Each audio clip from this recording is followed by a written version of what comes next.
목사님, 저는 그 하나님의 사랑이 잘 느껴지지 않습니다. 어떻게 하면 좋을까요? 제가 이런 건 이전에 한번 다룬 것 같은데, 하나님의 사랑은 일의 성공 유무라든가 이런 걸로 따질 것이 아니고, 예수님 아들을 이 땅에 보내셔서 십자가에서 내 대신 죽게 하셨다. 또 예수님께서 나 같은 자를 위해서 죽으셨다. 이것보다 더 큰 사랑의 증거가 있습니까? 그렇게 되어지는 일 같고 현재 벌어지는 상황 같고 주님의 사랑, 하나님의 사랑을 생각하면 안 되고, 역사적인 사건, 팩트, 날 위해 예수님이 죽으셨구나. 그게 사랑이지 뭐예요. 그건 변치 않는 것입니다. 우리가 또 한 가지 생각해 볼 수 있는 것은, 그러고 현재 나는 의인이잖아요. 하나님의 자녀. 로마서 5장 8절에 보면, 우리가 아직 죄인 되었을 때 그리스도께서 우리를 위하여 죽으심으로 하나님께서 우리에 대한 자기의 사랑을 확증하셨느니라. 우리가 형편없을 때, 하나님을 대항할 때 주님께서 나 같은 죄인을 위해서 죽으셨다면, 죄인일 때도 그렇게 사랑하신 하나님께서 지금은 내가 하나님의 자녀가 되었는데, 그렇다면 오죽이나 더 나를 더 사랑하겠는가? 우리가 그것을 기억해야 돼요. 사랑을 자꾸 느껴진다 안 느껴진다 이렇게 생각하지 말고, 사랑하시는가 안 하는가 팩트로서 그렇게 깨달아야 될 것이고, 자꾸 우리가 생각하는 건 이제 이런 거죠. 정말 하나님 사랑하신다면, 목사님 그런데 왜 나는 왜 이렇게 삽니까? 나는 왜 요 모양 요 꼴입니까? 이걸 자꾸 생각하게 돼요. 나는 왜 이 모양 이 꼴입니까? 지금 여러분의 그 꼴이 어때서 그러는 거예요? 그 모양이 어때서 그렇습니까? 요셉의 꼴을 좀 보시겠어요? 그는 형들에게 팔려서 노예로 살아야 했잖아요. 하나님을 잘 섬겼는데 그는 노예로 가서 살았어요. 그래도 그가 노예로 있지만 하나님을 의지하고 그는 배신하지 않고 하나님을 끝까지 붙잡았어요. 그러다가 보디발의 아내가 유혹을 했을 때도 그는 하나님을 두려워했기 때문에 거절했습니다. 이때쯤 하나님께서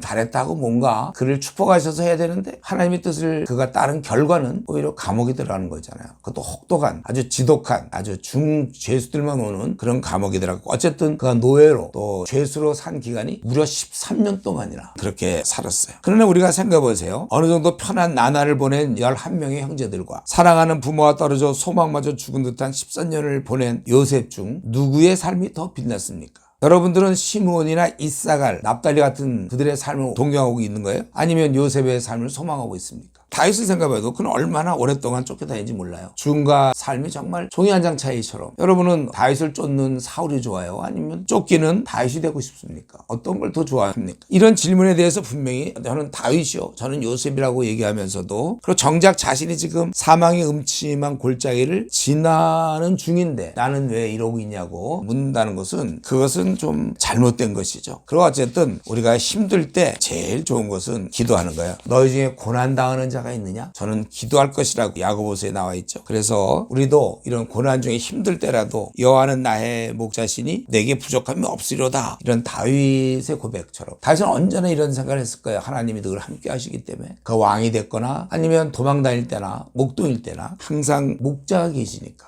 저나 여러분도 이런 목자가 계신다는 사실을 잊어서는 안 됩니다. 어떤 문제를 놓고 최근에 씨름하고 있고 힘들어하고 있습니까? 혼자 고민하지 마시고 하나님께 맡기세요. 하늘 아버님께서는 우리에게 많은 관심을 갖고 있다는 것입니다. 그래서 우리는 어떤 문제든지 그분과 상의하고 평생 그분께 도움을 청해야 됩니다. 풀리지 않는 숙제, 속상한 문제를 놓고 잔뜩 위축된 채 혼자 방 안에 갇혀 있지 말고, 이제 우리를 사랑하시고 우리를 이끌어 주신다는 그 하나님께 나아가십시오. 그래서 그분의 사랑이 느껴질 때까지 그분 앞에서 엎드려 있는 그런 지혜로운 우리 성도들 되기를 바랍니다.